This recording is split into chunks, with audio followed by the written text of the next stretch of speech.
Filipino taxpayer.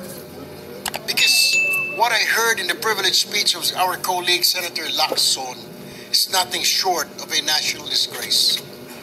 Ginoong Pangulo, ito po ay garapalan at sistematikong pandarambong harap-harapan.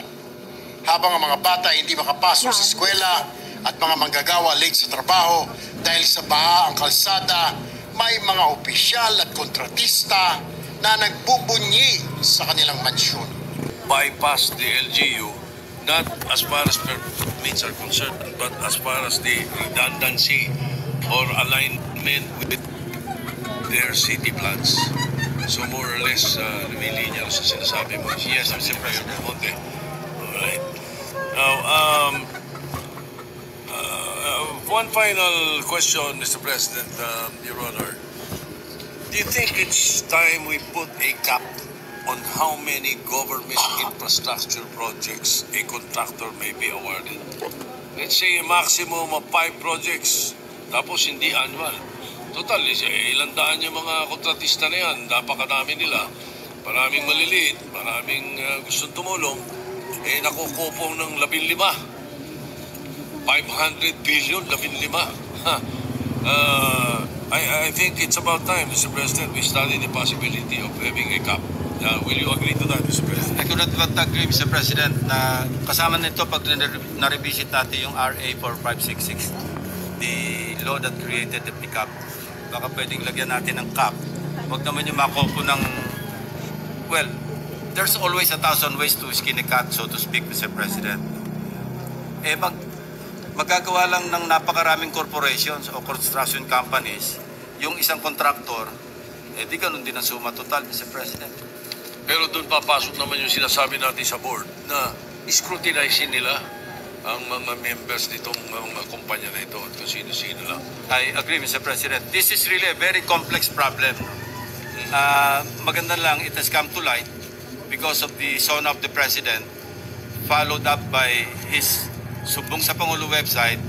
Kaya medyo nagising din yung ating mga kababayan na maging involved na ba? Because after all, these are taxes that they keep paying. Pumunta ka lang sa mall, sa grocery, taga ka agad ng 12% VAT eh. Wala naman lumiligtas sa tax, maski yung tax evader, hindi makaligtas sa VAT eh. So we should all get involved and we should all really, for a change. Kaya nga ako, when I was interviewed once, and I intend to manifest during the hearing, the first hearing with the DBCC, gusto ko i-manifest, Mr. President, for a change, i-adapt na lang natin yung NEP eh. So it's all on the executive department. I-monitor na lang natin how, or i-oversee na lang natin how they implement their own budget. But you know, it's easier said than done because we're only one house and we are 24. Of course, some of our colleagues have their own advocacies, well-intentioned as they are, na hindi rin naman siguro papayag na as is where is yung ating NEP. Okay. But I'm tempted to manifest and even move that we adapt. Wala pa tayong trabaho. Mr. President, with the indulgence of our minority, I can end this now. I can end this, Mr. Majority Leader. Thank you very much. At malaking bagay din nakatulong yung privilege speech ng ating colleague from Cavite. Congratulations for that and thank you very much. Majority Leader, thank you. Yes, I am done. Thank you. Thank you, sir. Mr. President, just one interjection, considering that our dear colleague, Senator Lacson, made that statement on the National Expenditure Program. I have heard in the news yesterday, or 2 days ago, that some members of the House were saying it's all in the NEP, even those projects that were inspected. So my only question, Mr. President, is it possible that in the submission of the National Expenditure Program, some of the nominations or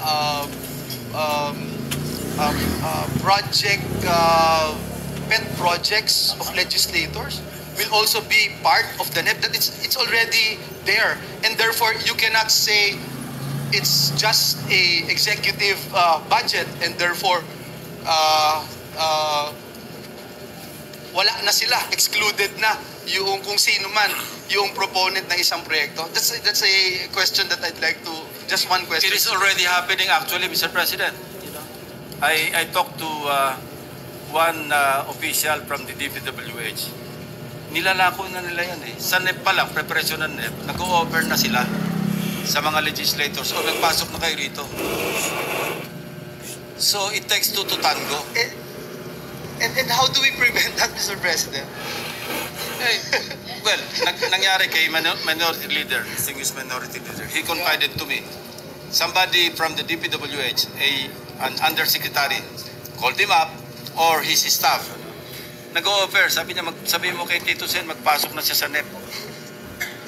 Now, if we don't dance the tango with the other party, hindi mangyayari, Mr. President.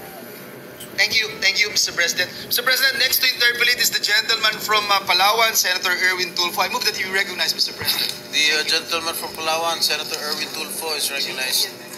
Thank you, Mr. President. First of all, I would like to manifest, being the Vice Chair of the Blue Ribbon Committee, we have already invited the Philippine Contractors Accreditation Board on our next hearing, Mr. President. Mr. President, I rise today with anger and frustration, not just as a legislator, but as a Filipino taxpayer. Because what I heard in the privileged speech of our colleague, Senator Lacson, is nothing short of a national disgrace. Ginoong Pangulo, ito po ay garapalan at sistematikong pandarambong harap-harapan. Habang ang mga bata hindi makapasok sa eskwela at mga manggagawa late sa trabaho dahil sa baha ang kalsada, may mga opisyal at kontratista na nagbubunyi sa kanilang mansyon. Now, will a distinguished gentleman from Cavite yield to some direct and very serious question? Willingly to the distinguished gentleman from Palawan and the Republic of the Philippines.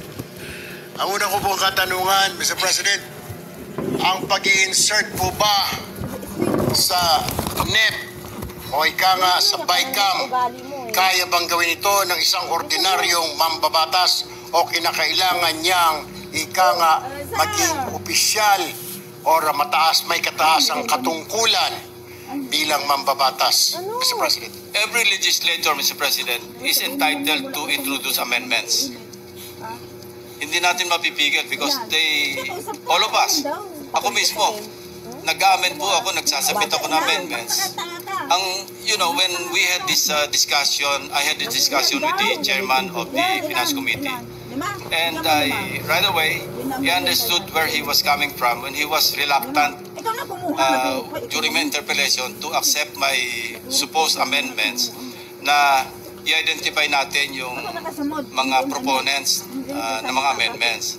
When we had this one-on-one talk or discussion, paano naman Senping, sabi niya, marami tayo, may mga kasamaan naman tayo dyan, mahilig lang magpadagdag, hindi naman naghahanap kung saan kukunin yung pandagdag. And siyempre, ako tagahanap noon, ako being the chairman, magagalit naman sa akin yung mga agencies na binawasan ko para idagdag to sa mga advocacies, to sa mga proposed amendments ng ating mga kasamahan. And that's the reason why I counter-proposed to him na okay, accepted, pero baka pwedeng, pag nakita ko may umusbong sa isang agency, pwede ko bang tanongin sa iyo kung sino yung responsible na nagpadagdag sa isang agency? And he agreed. And that was good enough for me because I thought at the time that the outcome would be the same.